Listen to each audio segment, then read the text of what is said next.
Bom dia, boa tarde, boa noite, dando sequência das nossas aulas de Linguística 2. Hoje nós vamos começar a falar de alguns conceitos da linguística gerativista, né, da linguística gerativa, mas essa aula ela vai ser um total de 3 aulas para falar desse tópico, ok? Então, hoje nós vamos falar do conceito de língua E. No nosso próximo vídeo, nós vamos falar sobre o conceito da língua I, ok? E depois nós vamos falar de modularidade da mente. Então, são 3 sequências de aulas, tá? Para tratar de um tópico, beleza? Lembrando que essas aulas, elas estão baseadas no material dos professores Eduardo Kennedy e Ricardo Lima. Então, vamos lá. As línguas elas devem ser localizadas no espaço e no tempo. Isso a gente viu também em outras disciplinas. Uma língua se encontra na mente dos indivíduos que a falam e, essencialmente, é na mente das pessoas que uma língua natural encontra-se armazenada e é de lá que ela é ativada, para o uso, ok? Nas tarefas cotidianas de produção e compreensão da linguagem. A mente humana é a morada da linguagem. Isso quem disse foi lá Chomsky. A gente viu isso na aula passada. Mas além dessa existência interior e subjetiva nos indivíduos, as línguas existem também no mundo objetivo e exterior. Tá? Para que uma língua natural se torne verdadeiramente útil e cumpra a sua função primordial de comunicar, é necessário que um grupo de pessoas compartilhem um léxico, ok? E tudo o que nele está inscrito, fonemas, morfemas, palavras, expressões, significados e convenções de uso. Porque se uma pessoa falar de uma forma que não esteja inserida dentro desse léxico, dentro desse conhecimento, não há uma troca, não há uma comunicação. Tá? Esse código objetivo compartilhado pelas pessoas é aquilo que compreendemos como a dimensão da linguagem externa à mente humana. Tá? Considerando as duas dimensões da linguagem, a dimensão subjetiva e a dimensão objetiva, sua resposta à pergunta onde se encontra a língua que você sabe falar é, na verdade, dupla, ou seja, você tem duas respostas. Por um lado, o português existe na sua mente, tá? E na de todos os indivíduos que falam a língua portuguesa, e no caso a língua portuguesa aqui do Brasil, mas existe a língua portuguesa dos outros países lusófonos, Angola, Moçambique, Portugal, Guiné-Bissau, Guiné Equatorial, etc. Tá? Então, a gente tem essa língua, ela vai existir dentro da nossa mente, tá? E na mente de todos que falam língua portuguesa. E, por outro lado, esse código ele é compartilhado por esses países lusófonos. Tá? Quem fala português, os países que falam língua portuguesa, tem ali a língua portuguesa como língua oficial, são lusófonos, beleza? E é sobre a língua I que recai o interesse do estudo do gerativismo. A compreensão do que é a língua I nos levará a conceitos de modularidade da mente, modularidade da linguagem e a interação entre módulos. E aí a gente vai ver hoje a língua E na próxima aula. Língua I e depois modularidade, tá? Língua E, da língua E para a língua I ou da língua I para a língua E. Eita, língua. Vamos ver como é que isso vai funcionar aqui. Tá? A busca de uma língua que sirva de comunicação universal tem sido preocupação de filósofos, intelectuais e linguistas ao longo de muitos anos. No século XIX, acreditava-se que, por questões políticas, essa língua deveria ser culturalmente neutra, isto é, não deveria ser o idioma de nenhuma nação em particular. Foi por essa razão que uma língua artificial, lembra da aula passada? Uma língua criada, o Esperanto, passou a ser adotada por muitos eruditos como meio de comunicação entre falantes de diferentes línguas. Seria ali uma forma de, olha, a gente não vai falar nem o inglês, nem o espanhol, nem o português, a gente vai falar o Esperanto. Que aí todo mundo vai ter que estudar e ninguém sai ali falando, dizendo que uma língua é mais importante que a outra. A ideia seria essa, tá? Cadê? O Esperanto foi criado pelo polonês Ludwik Ledger Zamyoff, que em 1887 publicou o primeiro manual sobre a língua. Até hoje, o Esperanto é a língua artificial mais usada no mundo, muito embora sua expressão em número de falantes seja muito pequena. Ocorre que no curso do século XIX foi o inglês que acabou consagrando-se como a língua de comunicação universal, né? Uma linguagem franca ali, né? Língua de comunicação mercantil, língua de comunicação econômica, música, filmes, etc. Tá? Naturalmente, a opção do inglês decorre, por um lado, da longa influência cultural e econômica que o Império Britânico exerceu sobre a história moderna de inúmeros países, e, por outro lado, da recente hegemonia da cultura e da economia norte-americana no mundo ocidental e em muitas partes do mundo oriental também. Tá? E aí, gente, a gente precisa também pontuar que, por exemplo, o inglês realmente é a língua mais falada do mundo, ok. Mas a segunda língua mais falada do mundo é o espanhol. E às vezes nem sempre a gente dá assim as vozes, né, ao espanhol, que é falado, se eu não me engano, em 22 países. Então, assim, não é pouca coisa. Mas o inglês ainda hoje é seria a língua ali comercial, a língua que todo mundo precisa aprender e continuar estudando. Enfim. O termo língua pode assumir pelo menos dois significados. Primeiramente, pode significar o conhecimento linguístico de um indivíduo acerca de uma dada língua, ou seja, língua é a faculdade cognitiva, é o saber cognitivo que habilita esse indivíduo a produzir e compreender enunciados na língua de seu ambiente. Nessa concepção, o termo língua refere-se a uma habilidade presente na mente humana. Em segundo lugar, língua pode significar o código linguístico existente numa comunidade humana. Isto é, língua é o léxico e tudo o que nele está contido ou dele é derivado. Então a gente tem duas concepções, tá? A língua como uma faculdade cognitiva que vai possibilitar ali, um indivíduo produzir e compreender enunciados na língua do seu ambiente, do seu entorno, e a gente tem a língua sendo o léxico, tá? Tudo que está contido e tudo que está contido nele e derivado dele. Nessa concepção, diz respeito a algo que assume a existência fora da mente das pessoas. Então, ali, na concepção de léxico, seria o exterior. Tá? A língua como faculdade cognitiva e a língua como código linguístico são realidades muito diferentes. Se nós pensarmos, assumirmos que a língua é uma capacidade presente em cada mente humana, nós diremos que há no mundo 6 bilhões de línguas, na medida em que existem nele cerca de 6 bilhões de pessoas, 6 bilhões de cérebros e mentes. Existem pessoas que a gente tem dúvidas, né? Se tem, enfim, não vou falar nada. Mas, se interpretarmos língua como código linguístico socialmente compartilhado, então diremos que existem 6.000 línguas no mundo, cada um com centenas de subdivisões dialetais correspondentes às diversas organizações sociais humanas. A gente pode pensar, por exemplo, como língua. Existe a língua portuguesa do Brasil. É uma língua. Mas nós temos subdivisões dialetais. Nós temos a forma de falar aqui do Rio de Janeiro, nós temos a forma de falar de São Paulo, nós temos a forma de falar de Minas, a gente tem a forma de falar de Espírito Santo, a gente tem a forma de falar do Nordeste. E aí, quando eu falo Nordeste, parece que eu estou querendo englobar todos os estados do Nordeste. Mas não, existem as formas de falar de Alagoas, existe a forma de falar de Recife, existe a forma de falar... deixa eu ver outro lugar que eu conheço ali, de João Pessoa, tá? Então, assim, aqui no Brasil a gente fala o português do Brasil, a língua portuguesa.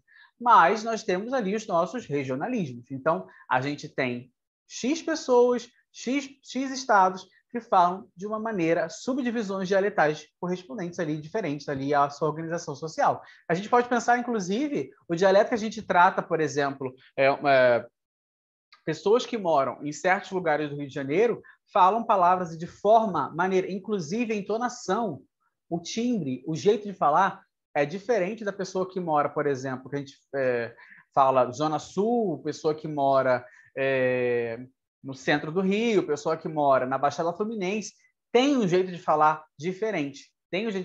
Isso diminui um pouco quando as pessoas se relacionam. né? Porque aí acaba tendo a gente se adequa às outras pessoas. Então, a gente vai, perdão, se modificando, e, enfim, que a língua é esse movimento, é essa troca, tá? Afinal, como poderemos deixar claro quando estivermos falando de língua como faculdade cognitiva e quando estivermos falando de língua como código linguístico socialmente compartilhado? Em seu livro clássico, lançado em 1986, intitulado Conhecimento da Língua, Sua Natureza, Origem e Uso, Chomsky procurou resolver o problema. Ele propôs o uso do termo língua I para fazermos referência à língua em sua acepção cognitiva. Pensa em I de interno, cognitivo.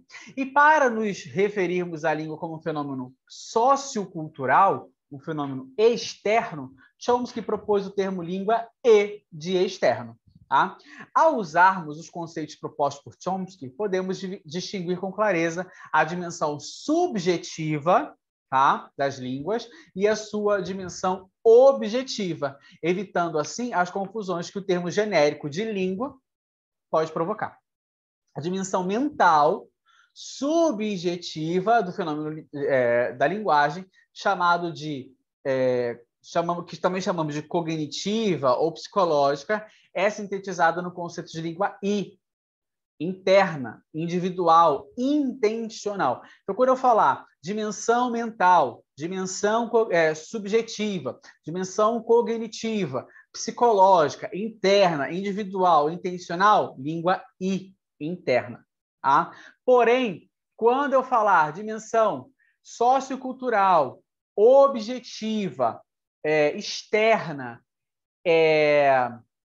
extensional, eu estou falando de língua E de externo, tá? Então, aqui eu trouxe um exemplo, tá? Os códigos linguísticos coexistentes coletivamente compartilhados pelos membros de comunidades do Paraguai são o espanhol e o guarani. Esses códigos existem independentemente de qualquer falante, tá? Então, vai existir ali o espanhol e o guarani. Tá? São produtos culturais que os paraguaios contingentemente herdam ao nascer naquela comunidade. Tá? Então, é algo externo. Quando eu nasci, eu nasci no Paraguai? No Paraguai.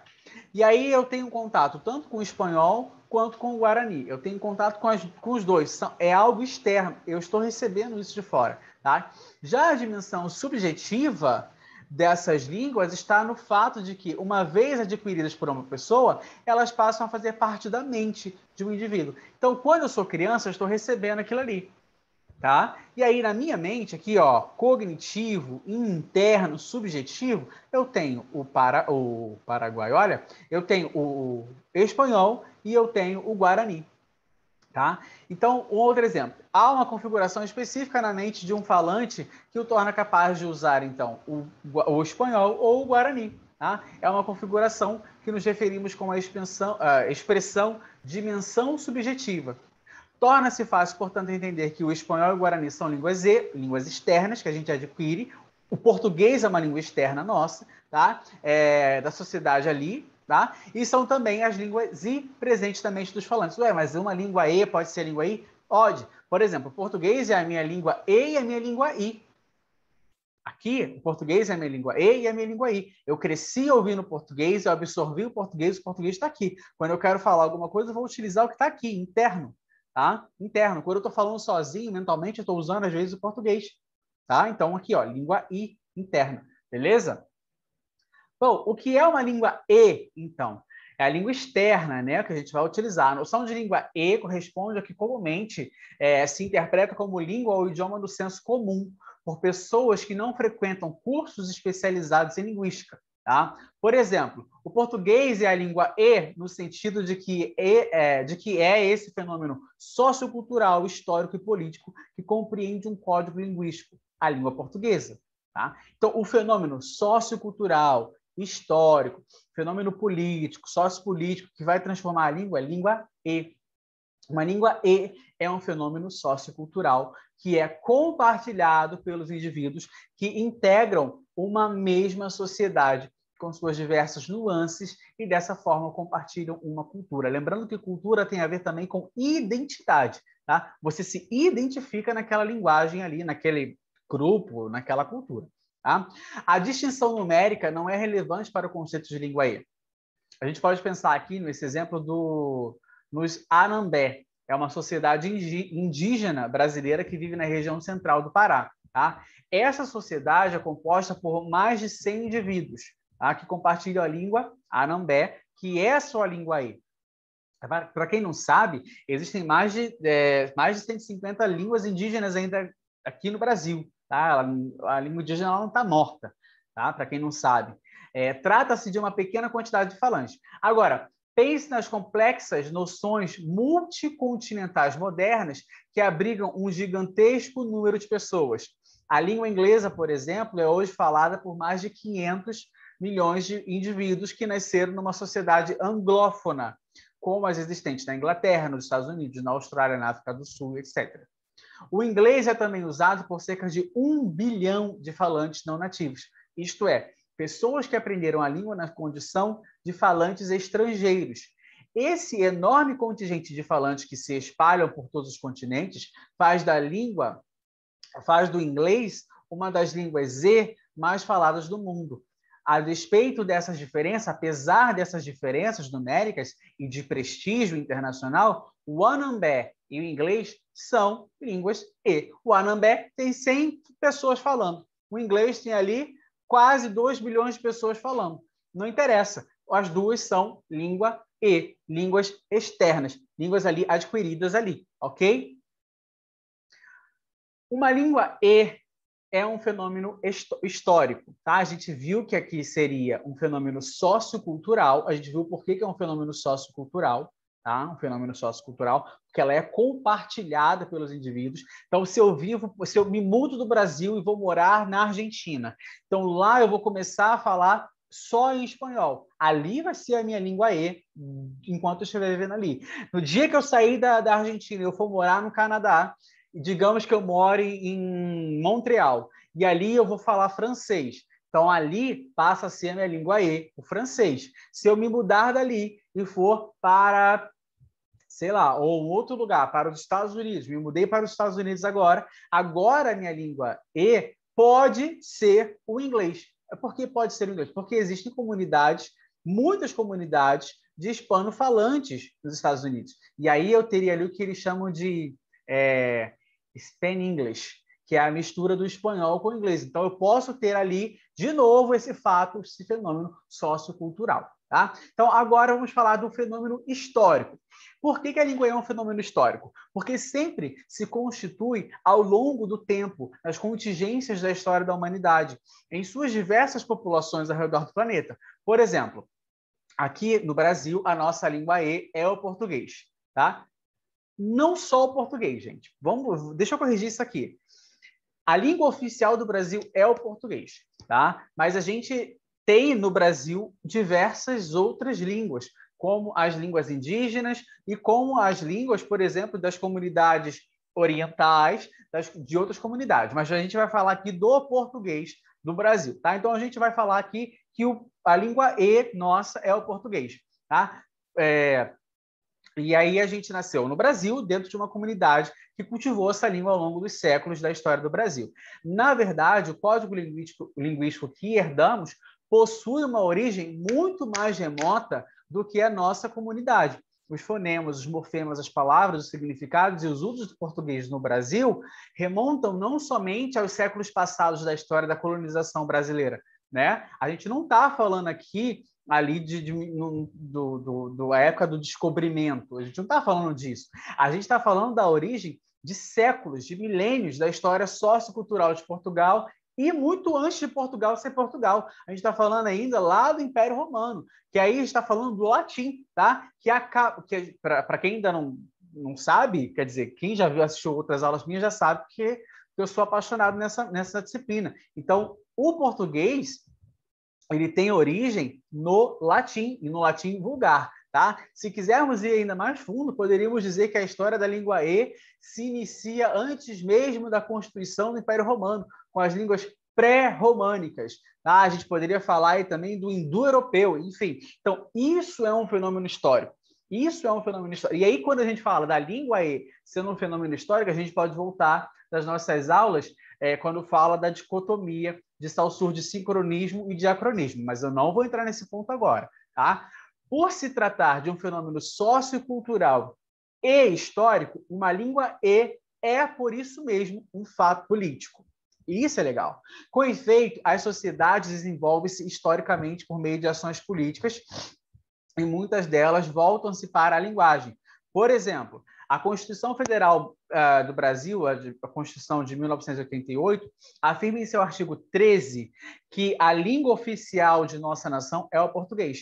Isso é uma posição política perante a história do Brasil e, em particular, perante a história de nossa cultura. Numa outra postura política, um tanto radical, seria possível argumentar que nossa língua E não é mais o português, mas sim um novo código, originado das mudanças que o português europeu sofreu na América. Tá? Seria assim, vamos ser radical, não é mais agora é brasileiro, tá? Digamos assim, em contato com línguas indígenas e africanas. Porque, para quem não sabe, o português do Brasil, ele teoricamente seria um português pluricultural, né? Não chega a ser um português pluricultural, mas ele é uma língua pelo menos multicultural, porque a gente tem ali, a gente recebe do português de Portugal, a gente mistura com as nossas línguas indígenas e mistura também com as línguas africanas. Então a gente tem essa mistura, fora as outras misturas que acontecem. Por exemplo, a gente tem mais aí de 200 palavras do árabe dentro do nosso idioma. Ok? Então, a gente tem essa mistura. Ok? Um outro exemplo de atitude política na linguagem é promover uma língua E institucionalmente, através do ensino formal em escolas e do cultivo de aprendizagem da língua como idioma estrangeiro. Como seria isso? Então, eu vou ensinar na escola a língua da gramática formal. Eu vou ensinar na escola também uma outra língua E. As escolas que realmente ensinam inglês vão ensinar as crianças, ali, aos adolescentes, o inglês. As escolas que ensinam o inglês, francês e espanhol, geralmente, vão ensinar essas três línguas, e essas três línguas vão fazer parte ali da língua E naquele momento de aula. Tá? Critérios políticos na identificação de línguas. Para ilustrarmos de que maneira a noção de língua E é influenciada por fatores políticos, pensemos nas línguas faladas na China e na Escandinávia. Imaginemos que o chinês seja uma e apenas uma língua, mas os falantes chineses sabem que a língua que se fala em Beijing é o dialeto mandarim. Tá? É totalmente diferente daquela falada em Hong Kong, que é o dialeto cantonês. A ponto de que a comunicação oral entre os falantes dessas duas comunidades é impossível. Ou seja, quem mora em Beijing, que fala ali, que usa o mandarim, não consegue se comunicar com quem fala o cantonês lá em Hong Kong, ok? Então, aqui, o mandarim e o cantonês são claramente dois códigos linguísticos muito diferentes. Não dizemos, entretanto, que a China possui duas línguas, porque a unidade geopolítica daquele vasto país é reforçada com a ideia de que uma única língua é usada para todos os seus bilhões de habitantes. Tá? Na Escandinávia, que é uma região da Europa que abrange a Noruega, a Dinamarca e a Suécia, acontece o inverso. Acreditamos que norueguês, dinamarquês e suecos sejam norueguês, dinamarquês e sueco sejam três línguas diferentes. Cada uma dessas línguas pertence ao seu respectivo país. Porém, os códigos linguísticos usados nos três países são muito parecidos, de tal forma que o norueguês, dinamarquês e suecos conseguem conversar entre si de maneira natural, cada qual usando a sua própria língua, sem necessidade de tradução ou recurso à escrita. Não se diz que esses três países falam a mesma língua por conta da unidade geopolítica e também do orgulho nacional dos países, são reforçados pela ideia de que cada um deles possui seu próprio idioma. Eu vou trazer aqui para o Brasil, por exemplo. Né? Vamos falar ali das pessoas que moram em fronteiras, e aqui a gente sabe que as fronteiras do Brasil são todas, se não me engano, todas com países que falam espanhol. Tá? Então, por exemplo, as pessoas que moram na fronteira, elas podem muito bem falar português e espanhol. Ou pessoas que moram ali que falam só espanhol entender o que o brasileiro está falando no português. E o brasileiro que não fala espanhol, que e compreender. Vou dar um exemplo prático. Meus alunos falam espanhol e muitas das vezes eu estou falando com eles em português e eles estão entendendo plenamente o que eu estou falando, e eles estão falando espanhol comigo, eu estou entendendo plenamente o que eu estou falando, e a gente não troca sempre, eu não falo sempre em espanhol com eles, e nem sempre eles falam comigo em português, exceto no momento da aula. Mas, fora isso, a gente está aqui, ó.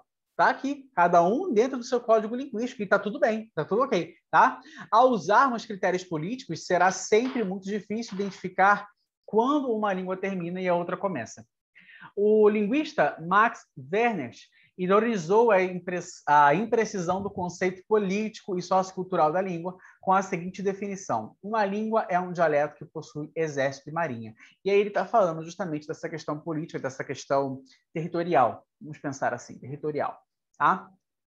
Para um gerativista, uma língua E é simplesmente um código linguístico, um léxico, com seus inúmeros componentes. Esse léxico compreende as palavras compartilhadas pelos membros da coletividade para fazer referências às mais distintas entidades de seu universo físico e cultural.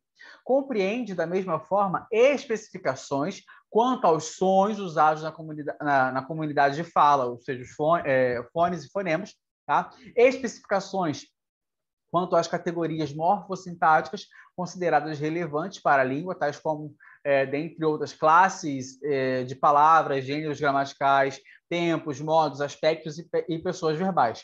E, finalmente, compreende especificações quanto às convenções de uso, como formas de tratamento, usos elegantes ou ofensivos, linguagem figurada, expressões frequentes, expressões raras, dentre muitos outros tipos de informação, tá? Então, ali, esse léxico vai compreender todas as palavras que são compartilhadas pelos membros dessa coletividade. Vamos fazer essa referência, né, distinta ali dentro desse universo cultural, físico e cultural. Tá? Nos estudos linguísticos, o léxico não é somente o vocabulário de uma língua, não é apenas o conjunto de palavras convencionalizadas numa língua, não é só o dicionário. Tá? O léxico é, sobretudo, a maior fonte de informação linguística necessária para a aquisição e o uso da linguagem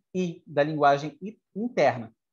Ok? Assim, o léxico contém as especificações sobre a relação arbitrária entre o significante e o significado de um grande número de palavras, tal como vimos no curso de Linguística 1, tal como vimos as noções de significante e significado de Saussure, ok? Mas contém também todas as informações fonológicas, morfológicas, semânticas, que são imprescindíveis para a aquisição e o uso da língua no ambiente, ou seja, no seu meio externo. O léxico ele tem a ver com eu passar da minha língua I para a minha língua E, para o que eu tenho na minha mente, para o que eu vou usar no meu ambiente, ok? Por exemplo, no conjunto de informações codificadas no léxico do português, a língua E, que estão especificados os traços linguísticos que compõem o item casa, isto é, a sua pronúncia, com 2 sílabas e 4 fonemas específicos. Sua classe gramatical, que seria um nome, um substantivo, seu gênero gramatical, feminino, seu significado, lugar destinado à moradia, dentre outras informações. Tá? Para os estudiosos da linguística gerativa, o interesse do estudo acerca das línguas Z concentra-se na descrição das informações que estão codificadas no léxico dessas línguas. De novo, os estudiosos da linguística gerativa, tá? O interesse que eles têm na língua E está na descrição de informações contidas no léxico. Tá? O interesse particular do gerativista vai recair sobre o fato da mente humana ser capaz de adquirir essas informações para, a partir dela, produzir e compreender expressões linguísticas no uso cotidiano da língua I. Dessa forma, o gerativista procurará identificar, ao descrever uma língua E, os traços linguísticos que estão codificados em seu léxico e são utilizados na formação de representações mentais, como fonemas, morfemas, palavras, sintagmas, frases e discurso. É basicamente isso aqui. Vamos lá, fazer um desenho aqui. Deixa eu ver. Eu tenho uma língua E externa, e essa língua E, ela vai ser direcionada para o meu cérebro, né? Eu recebo do ambiente e eu vou armazenar aqui. Então, na minha mente, eu vou ter essa língua I. E é a partir dessa língua I que eu vou novamente utilizar a língua E. Percebem? Eu recebo uma informação quando eu sou criança, eu armazeno essa informação aqui e eu consigo, a partir dessa informação, falar. Então, eu utilizo, recebo a língua E, eu armazeno na minha mente e uma hora eu busco esse conhecimento linguístico e eu falo utilizando novamente a minha língua E. Tá?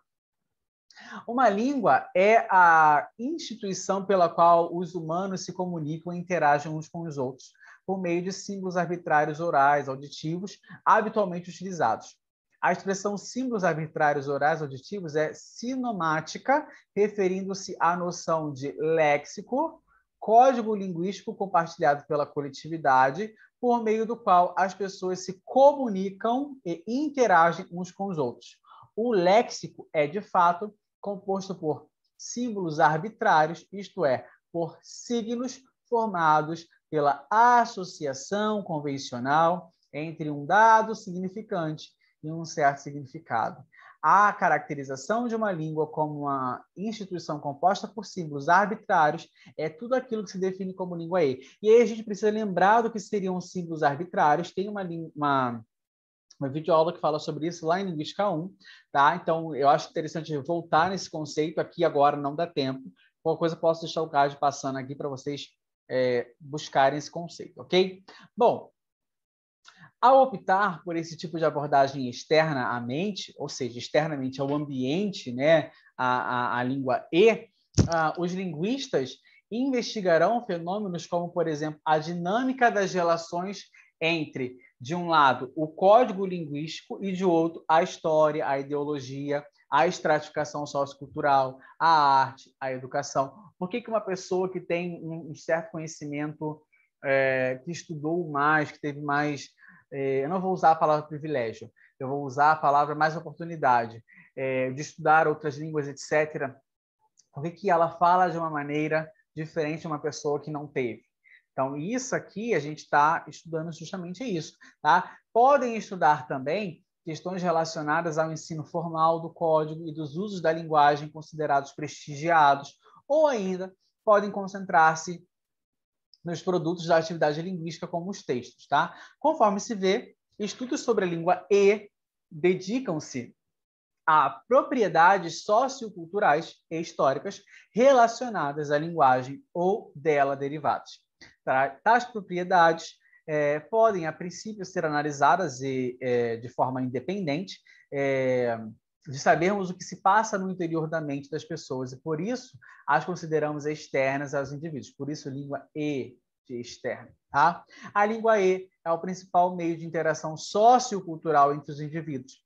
É correto dizer que a língua identificada como língua E é a abordagem da linguagem humana subjacente nas ciências sociais, dentre as quais figuram várias áreas da linguística, como o estruturalismo, a sociolinguística, o funcionalismo, dentre outros. E aí a gente poderia ver, por exemplo, falar de variação, variedade, variabilidade da língua, que estaria também interagindo um pouco com essa língua E. Pessoal, eu espero que vocês tenham entendido. É a parte 1 dessa nossa aula.